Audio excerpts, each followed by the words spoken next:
आज के इस वीडियो में एक बार आप सभी का स्वागत है।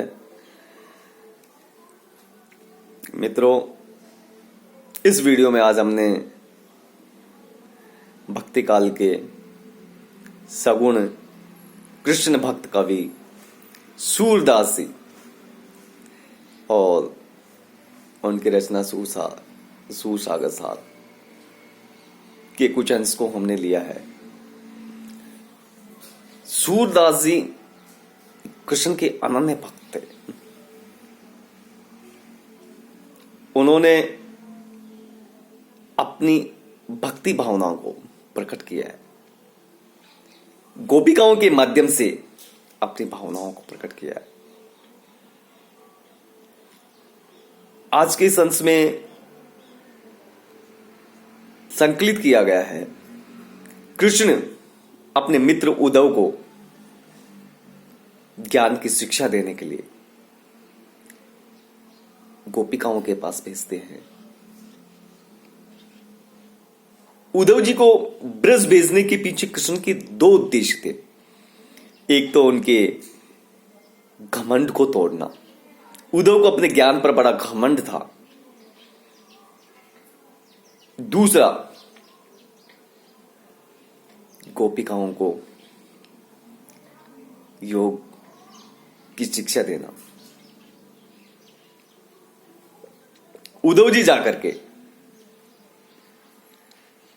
गोपिकाओं को निर्गुण ब्रह्म की उपासना का उपदेश देते हैं। जो गोपिकाएं अपने आराध्य श्री कृष्ण के प्रति अनन्य भाव में रमी बसी हुई थी, उन्हें उद्धव का ये योग संदेश निरर्थक और फीका दुखदायक महसूस होता है। उन्होंने बड़े ही विनम्र भाव से और तार्किक ढंग से उसका जवाब दिया और उनके योग मार्ग को, उनके निर्गुण ज्ञान के उपदेश को किस प्रकार खंडित किया, हम इस संकलित अंश में पढ़ेंगे। सबसे पहले आज हम लेते हैं ये प्रथम पद।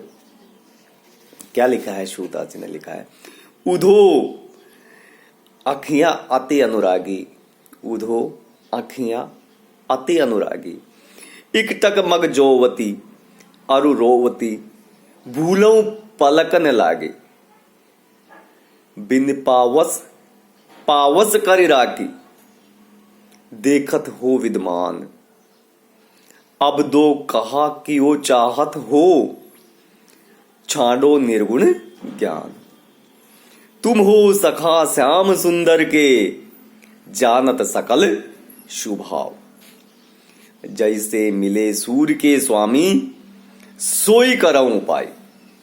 देखिए, उद्धव जी गोपिकाओं के पास जाकर के निर्गुण ब्रह्म की उपासना का ज्ञान का उपदेश देते हैं। तो कृष्ण के प्रेम में एक निष्ठ रमी हुई गोपिकाएं अपने प्रेम की अभिव्यक्ति किस प्रकार उद्धव के सामने करती है और बातों ही बातों में उद्धव जी को यह भी बता देती है कि तुम्हारा जो ये निर्गुण का उपदेश है, योग का उपदेश है, वो निरर्थक है, निर्मूल है, बेकार है, हमारे कोई काम का नहीं है, इसलिए आप भी इसको छोड़ दीजिए। क्या कहती है गोपिकाएं कि हे उद्धव जी, हमारी जो आंखें हैं, उदो अखियां अति अनुरागी, हमारी जो आंखें हैं ये तो कृष्ण के प्रेम में रमी हुई है, अर्थात कृष्ण के प्रति अतिशय अनुराग से भरी हुई है। इन आंखों को कृष्ण के अलावा कुछ भी नहीं सूझता है। क्योंकि ये कृष्ण के प्रेम में इतनी रमी हुई है, इतनी भरी हुई है कि इसके अलावा कुछ भी देखना पसंद नहीं करती।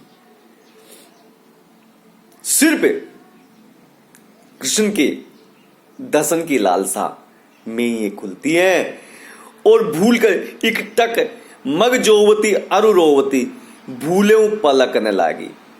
ये खुलती है तो किसके लिए? कृष्ण के दर्शन के लिए। और उनके आगमन का जो रास्ता है उसे निरंतर देखती रहती हैं। इकटक मग जोत, मग का मतलब होता है मार्ग, रास्ता, ज्योति, ज्योत का तात्पर्य होता है देखना। इकटक लगातार जिधर से कृष्ण का आगमन है उस रास्ते को एक टक लगातार ये देखती रहती है और रोती रहती है। भूले पलक न लागी, भूल कर भी पलक नहीं लगाती है, अर्थात पलक बंद नहीं करती है। एक टक निरंतर होकर के कृष्ण के आने की प्रतीक्षा करती रहती है। देखिए कितना प्रगाढ़, कितना एकनिष्ठ कृष्ण के प्रति प्रेम यहां सूरदास जी ने गोपिकाओं का बताया है। आगे लिखते हैं, बिन पावस पावस करे राखे। पावस का मतलब होता है वर्षा ऋतु। बिना वर्षा ऋतु के ही इन आंखों ने वर्षा ऋतु ला रखी है। अर्थात क्या तात्पर्य इसका? साथियों इसका तात्पर्य यह हुआ कि कृष्ण के वियोग में, कृष्ण के इंतजार में, कृष्ण के विरह में इन आंखों में हमेशा आंसू बहते रहते हैं। लगातार एकटक जो मार्ग देखती रहती हैं, इस कारण इनमें लगातार अश्रु बहते रहते हैं। इसीलिए बिना वर्षा ऋतु के ही ऐसा लग रहा है मानो वर्षा ऋतु आ गई हो। देखत हो विद्वान, तुम तो प्रत्यक्ष में देख रहे हो विद्वान, उपस्थित होकर के। तुम तो हे उद्धव जी यहां उपस्थित होकर के प्रत्यक्ष में देख रहे हो। अतः अब दो कहा कि वो चाहत, अब आप क्या करना चाहते हो?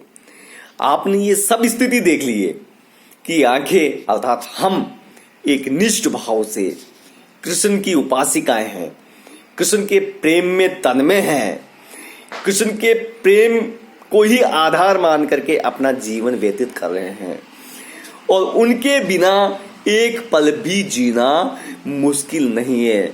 आप ये सब जान चुके हो, इसके उपरांत भी अब आप क्या करना चाहते हो?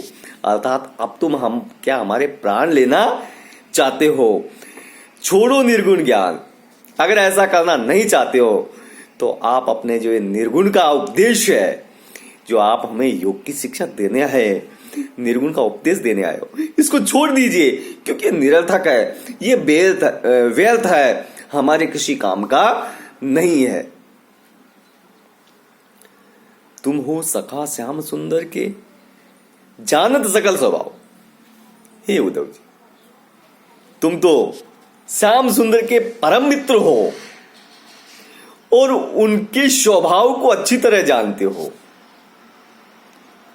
उनकी आदतों को अच्छी तरह जानते हो, पहचानते हो।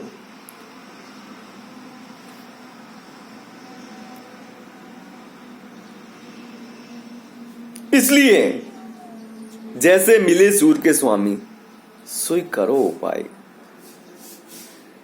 क्योंकि तुम परम मित्र हो, इसलिए यह आदत भी जानती होंगे कि कृष्ण से किस प्रकार मिला जा सकता है। इसलिए आप वो उपाय कीजिए जिससे हमें कृष्ण के अतिशीघ्र दर्शन हो सके। जैसे मिले सूर के स्वामी, जिस प्रकार सूरदास जी कहते हैं कि स्वामी श्री कृष्ण के दर्शन हो, वो उपाय कीजिए। आप ये नीरस ज्ञान के उपदेश दे रहे हो, इस सब को छोड़ दीजिए और आप तो वो उपाय कीजिए जिससे मेरे प्राणों के आधार कृष्ण के दर्शन हो सके। कहने का तात्पर्य है मित्रों, कहने का भाव यह है कि जो श्री कृष्ण है वो अपने मित्र उद्धव को ज्ञान का संदेश देने के लिए गोपिकाओं के पास भेजते हैं, जिससे वो सगुण प्रेम को भूल करके निर्गुण की उपासना कर सके। लेकिन गोपिकाएं तो कृष्ण के प्रेम में अनुरक्त थी, एकनिष्ठ भाव से इस प्रकार रमी हुई थी कि उनके अलावा संसार के किसी भी व्यक्ति वस्तु से उनका कोई लेना देना नहीं था। उनका एकनिष्ठ प्रेम को उद्धव जी अपने ज्ञान के उपदेश से डिगा नहीं सके और हर संभव कोशिश करने के उपरांत भी वो सफल नहीं हो सके। और गोपिकाओं ने अपनी तर्कपूर्ण अनुनयपूर्ण बातों से उनसे ये कह दिया कि आपके निर्गुण का, आपके ज्ञान को छोड़िए और हमें तो वो मार्ग बताइए, वो तरीका बताइए जिससे श्याम सुंदर श्री कृष्ण के दर्शन हो सके। देखिए गोपिकाओं की विरह व्याकुलता का वर्णन किया है कि अघिया अति अनुरागी, प्रेम में आंखों की क्या स्थिति हो रही है, किस प्रकार अपने प्रियतम के दर्शन जोते रहती है। जिधर आने का रास्ता है एक टक बिना पलक गिराए मार्ग को देखती रहती है। और ऐसा करते करते उनकी स्थिति ऐसी हो गई कि लगातार अश्रुधारा प्रभावित होती रहती है। और प्रभावित होने के कारण, अश्रुधारा बहने के कारण ऐसी स्थिति हो गई है कि मानो वर्षा ऋतु का आगमन हो गया है, वर्षा ऋतु आ गई है।